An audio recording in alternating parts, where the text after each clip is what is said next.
বিভিন্ন দেশে ICC champions trophy এবং এই চ্যাম্পিয়ন্স ট্রফির যে ট্যুর করিয়ে থাকে সেই ট্যুরকে কেন্দ্র করে বাংলাদেশেও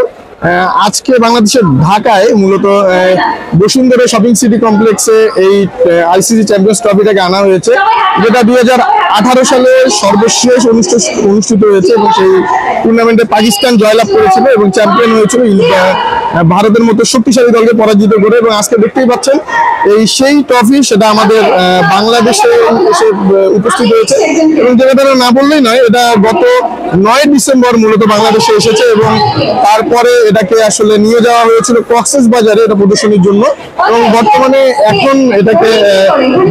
ঢাকার বসুন্ধরা শপিং কমপ্লেক্সে নিয়ে আসা হয়েছে এবং দেখতে পাচ্ছেন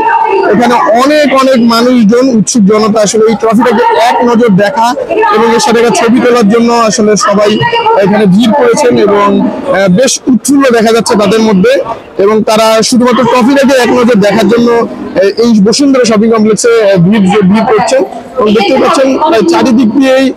মানুষজন এসেছে এই ট্রফিটাকে দেখার জন্য। এটা নিঃসন্দেহে একটা খুবই ভালো একটা সিদ্ধান্ত আমি মনে করি। আইসিসি যে প্লেইং নেশন রয়েছে, ক্রিকেট প্লেইং নেশন, ক্রিকেটকে সকল স্তরে পৌঁছে দেওয়ার জন্য এই ট্রফিটা সরিয়ে থাকেন এবং আমি ফলস্বরূপ আজকে বাংলাদেশে এসে উপস্থিত হয়েছে এবং এই আজকে এটা আগামীকাল এটাকে নিয়ে যাওয়া হবে মিরপুর শেরেবাংলা স্টেডিয়ামে, সেখানে এটা নিয়ে ফটো সেশন করে হবে এবং সেই ফটো সেশন শেষে এটা আবার দক্ষিণ আফ্রিকায় এবং তারপরে এই ট্রফিটা আমাদের আগামী বছর পাকিস্তানে অনুষ্ঠিত যে আইসিসি চ্যাম্পিয়ন্স ট্রফি সেখানে অনুষ্ঠিত হবে এবং বিজেত দলের কাছে এটা চলে যাবে। এটা নিঃসন্দেহে একটা ভালো একটা উদ্যোগ আইসিসি